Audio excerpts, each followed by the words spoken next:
Odia school YouTube channel रे आपण मानकु स्वागत। आज आम दशम श्रेणी भूगोल बहिर द्वितीय पाठर भूसंबल पाठ्यपुस्तकर समस्त प्रश्नावली उत्तर डिस्कस करवा।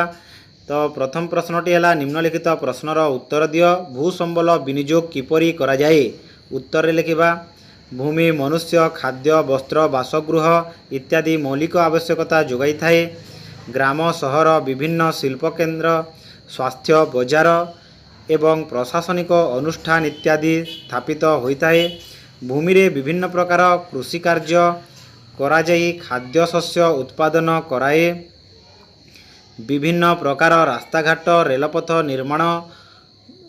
निर्माण विमान बंदर सामुद्रिक बंदर केनाल नदीबंध इत्यादि परिवहन माध्यम निर्माण करा जाई थाए। संवाद संचालन केन्द्र मध्य स्थापित होता है। भूमि उपरी भागरू और आभ्यंतररू विभिन्न प्रकार खनिज द्रव्य उत्तोलन करी कंचामाल भावे शिल्प केन्द्र मानंकु जोगाई दिया जाई थाए। खरे अछि भारत रे भूसंबल किपरि व्यवहृत हेउछि? भारतर समुदाय भूसंबल आयतन प्राय 32 लाख रु 87,000 वर्ग किलोमीटर। मोट भूमिर शतकड़ा प्राय 22.5 भाग अंचल अरण्य भूमिर अंतर्गत। भारत रे समुदाय क्षेत्रफलर शतकड़ा 4 भाग भूमि चारण और गोचार भूमि भाव में व्यवहृत होउछि।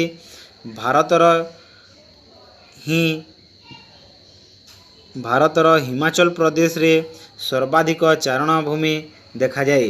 भारत में मोट क्षेत्रफलर शतकड़ा 46 रु 64 भाग जमी रे चाष कार्य करा जाई थाए। भारतर समुदाय जनसंख्या प्राय 2/3 लोक प्रत्यक्ष व परोक्ष भाव कृषि और कृषि भित्तिक विभिन्न कार्य उपरे निर्भरशील। कृषि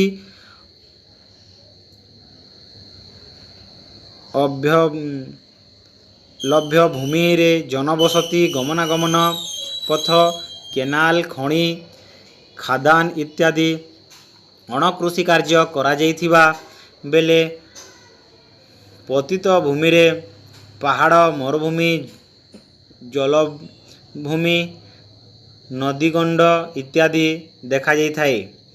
केतेक कृषि भूमि रे एक वर्ष बा 2 वर्ष पई कृषि कार्य करा जाई न थाए। आउ केतेक 2 रु 5 वर्ष धरी मध्य कृषि कार्य होई न थाए। एगुड़िक अनाबादी भूमि कहा जाए। ग नंबर भूक्षय समस्यार समाधान किपरि करा जाई पारिबो? प्रतिरक्षा जलवायु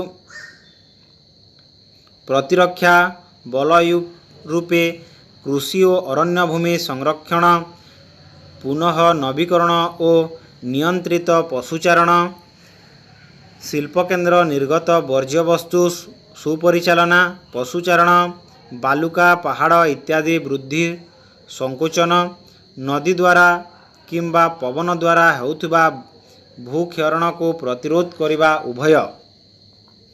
उपाय। निम्नलिखित गुड़िक गोटे लेखाएं वाक्य प्रकाश कर बोली कहा जाइछि।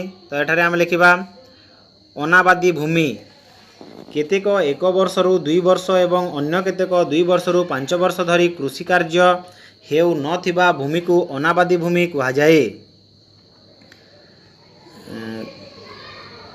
क्षयित भूमि अर्थनैतिक प्रसति सह भूमिर व्यवहार रे विशेष परिवर्तन कारणरू प्रकृतिर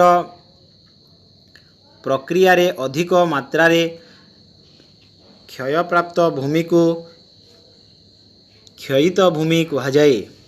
थैंक्स फॉर वाचिंग। आम चैनल को लाइक करंतु सब्सक्राइब करंतु शेयर करंतु और बेल बटन को प्रेस करंतु। धन्यवाद।